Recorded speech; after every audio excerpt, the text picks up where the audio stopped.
Hi everyone, hi subscribers, it's Sloan Rhodes here with your Spiritual Self-Mastery class for the week of March 11th, 2019. I took yesterday off, so I'm doing this today on Monday. So today I'm using this deck, Vintage Wisdom Oracle by Victoria Mosley. I'll be getting one card and we'll look at that card through the ego perspective and through the heart-centered energies perspective, and then I'll get another card on what we can expect to look forward to regardless. And what else do I want to say? I still have my online sale going on for March Madness, 20% off video readings and 35% off over at the Sloan Academy in my online courses. There are links below. And just to remind everyone that, I do, of course, offer tarot readings, especially through the videos, but my private appointments in particular really are geared more towards spiritual counsel. And sometimes I'll use cards and sometimes I won't, but usually with the private appointments, we spend a great deal of time exploring the spiritual perspective of what's going on in someone's life to help them have deeper understanding and feel more peaceful around it. So if that's something you're interested in, if you think that if your perception is that I only offer tarot in terms of predictive tarot, it's much deeper than that, and it's much more rounded out than that. And of course, with the video readings, I offer tarot, and I also, of course, infuse that with spiritual counsel. But those are sort of, the video readings tend to be, especially the shorter ones, the 15 and the 30 minute, are a bit more tarot oriented. So just wanted to talk about that for a second. All right, let's go ahead and get started. Okay. So first card out is Choice. Looks like a decision. Choice is being made or being undertaken. We have Playfulness, what we can expect or look forward to regardless, which is beautiful, beautiful energy. We have Dreams under the deck. Some dreamy energy there. Okay, so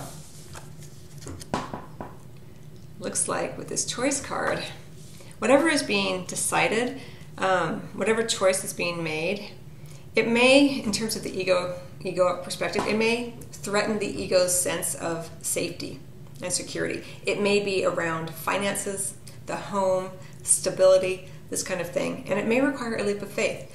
Here we have this open doorway, right, and this stairwell, and this beautiful white bird representing for me freedom, a brand new beginning. But there is this contemplation going on here. Do you want to stay in what's familiar? We have this brick edifice. Or do you want to stay, or do you want to proceed out into something that is wide open? A leap of faith in many ways. There's no right or wrong answer, but the ego may be threatened by what's occurring. It may be threatened by whatever choice is being made, either for you or by you.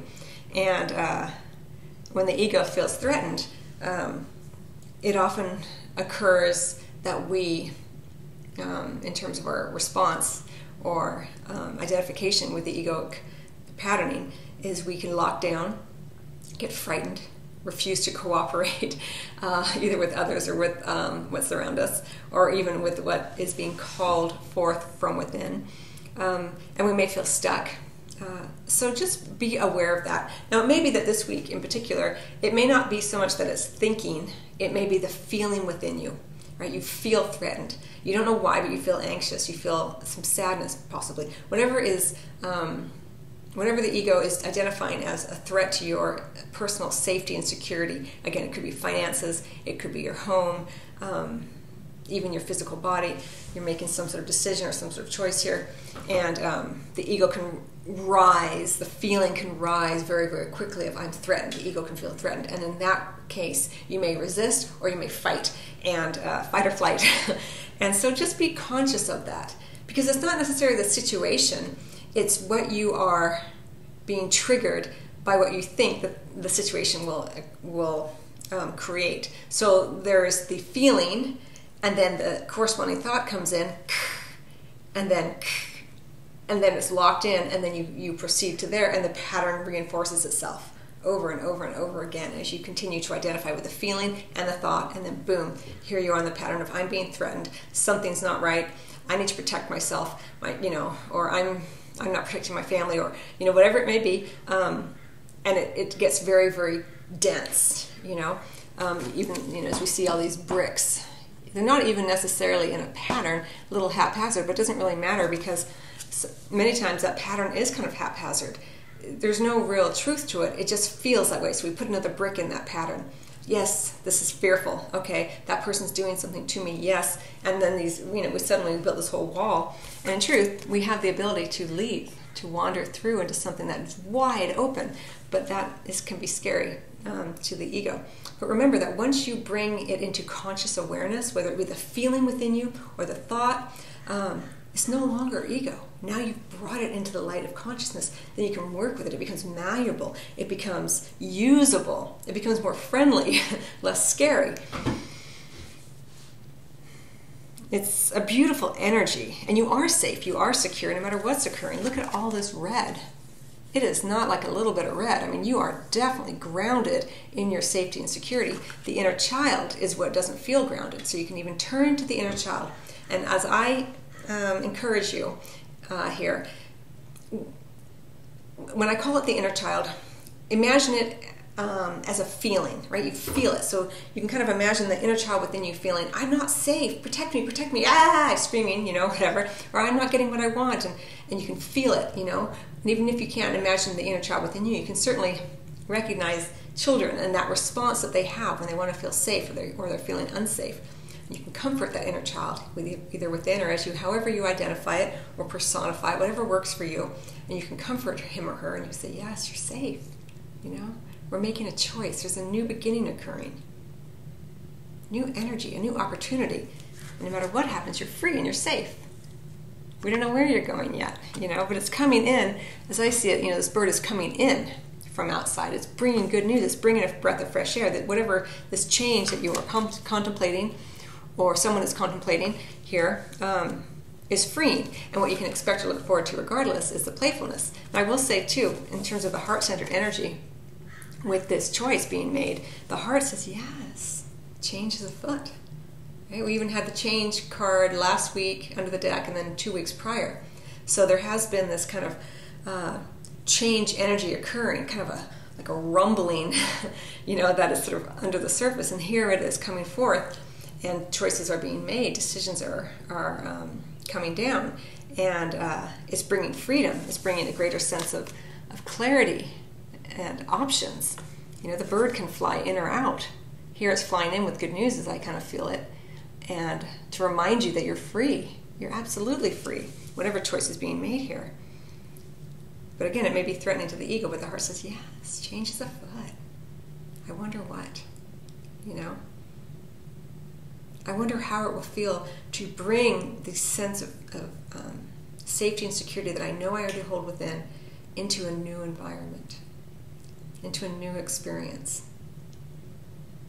And you can remind the inner child that yes, he or she is safe and secure. You're there for him or her, And you take your inner child by the hand and you walk out here into this fresh, beautiful space. That it's like a painting that hasn't yet been painted yet. It's really, really beautiful. And what you can expect or look forward to regardless is a greater sense of playfulness. So whatever choice is being made, the manifestation of that creates more lightness, more joy, more opportunities to have a more free, joyful experience. Not so heavy. You can even feel the heaviness of this. It's almost like if you even imagine her like being pregnant here. It's like there's a heaviness, a weightedness of the material world is a lot to bear. But she's already filled up with it. It's like she's grounded in it, and that's why she's able to make this choice as I see it here. And the bird is coming in kind of as a reminder, like, yes, you're free now. It's an opportunity. Come on out and play. Now, playfulness, some of you may not be able to identify with that because in your mind you may identify playing with skiing or being on the beach or, an actual game. But playfulness is really joyfulness. It's really a sense of lightness. And so if the word playfulness doesn't resonate with you, what you can expect or look forward to regardless is a lighter feeling, a sense of freedom, more opportunities. Now, it may not feel like playfulness necessarily, but you'll certainly if you tune into it, you'll be able to identify that you have more choices, there's more opportunities to be light. You can even kind of move your body a little bit just to remind the mind, remind the heaviness within the body that you are free. You can still play. Being miserable doesn't mean that you are someone to be taken seriously. You know, you can be playful, you can be joyful, you can be light and airy and still have weight and legitimacy as the mind, you know, views it. So as I kind of feel it, it's like the heaviness here of what is no longer in resonance.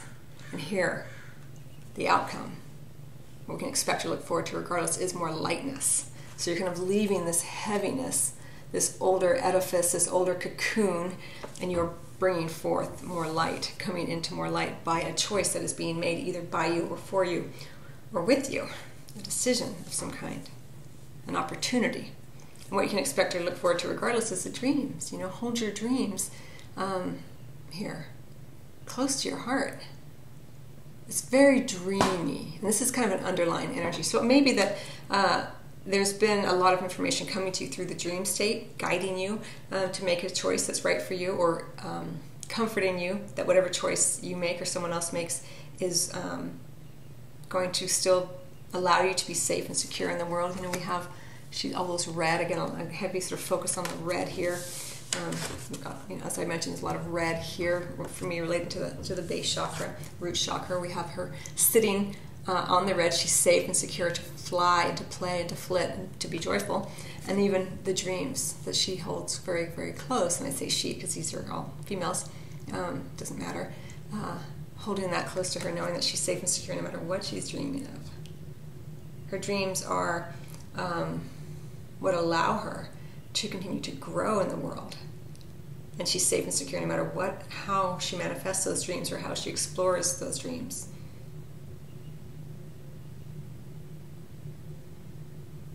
Very interesting energy this week. I will say too, with the playfulness, in terms of what we can expect or look forward to regardless, as I kind of feel her and see her, she's playing with others, or she's looking toward others. And so I want to remind you that, you know, whatever choice is being made this week, whatever decision is being made or opportunity that arises, you can be playful and negotiate that sense of play with others. It doesn't have to be by yourself. And when I say playful, because this is a general kind of energetic reading, and encompassing personal lives, you know, work lives, you know, all of this. If it's a kind of a work situation, financial, again, very connected to the root chakra, home, family, or home finances, you can play with others. And when I say play, it's the lightness. Negotiate. Don't become brittle and heavy if you have to negotiate your position this week. There's room here to negotiate. You know, she's very free. She's not heavy. She's not mired in her specific agenda. She's open. She's free. She's willing to be available to negotiate and play and experience and the sense of movement with another. So that's really kind of interesting here. Again, the ego will want to keep you in a place of fear and anxiety, and you can even feel it arise within you. You feel that fear, and you say, "Oh my God, I'm in danger." You know, it's kind of the thought that kind of corresponds with that. And then when you believe that, when you are connected to that, when you are identifying with the fear, the feeling of fear or anxiety, or even sadness sometimes, but here it feels a bit more anxiety kind of ridden. Then you think, "Oh my gosh, there must be a reason for this. I must be on guard."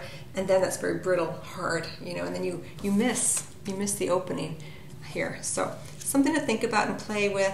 Again, the egoic energies, the egoic patterning is a human condition. Your specific way that you work with it is individual. But remember, it's more than you, you know, so it's not just about you and your ego. It's an egoic pattern that exists within all. And when we understand that everyone has an ego, you know, every human has an ego, it's a human condition, then it becomes easier to play with others because you are no longer getting entrapped with rigidity because you're not being triggered so much. So you allow others to you can recognize in others when their ego is at play, and you can say, oh yes, and my ego is also at play. It's not really me, it's those feelings, that patterning within me or the other person.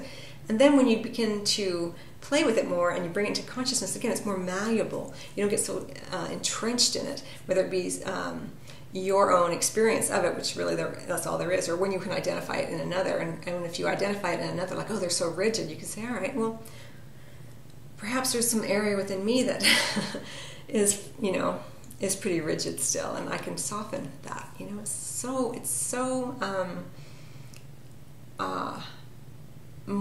much more pleasant to recognize that you don't have to repeat the patterning of the ego over and over again, but it does take conscious awareness, and when you bring it into consciousness, then you can become free of it, and life begins to become much more playful, let's say. All right, I hope you find that helpful. I wish you much love as always, and I'll see you either at your private appointment or over on at the Sloan Academy, where I have my online courses, or over on the audio podcast. And I think that's all I want to say. I'll see you next time.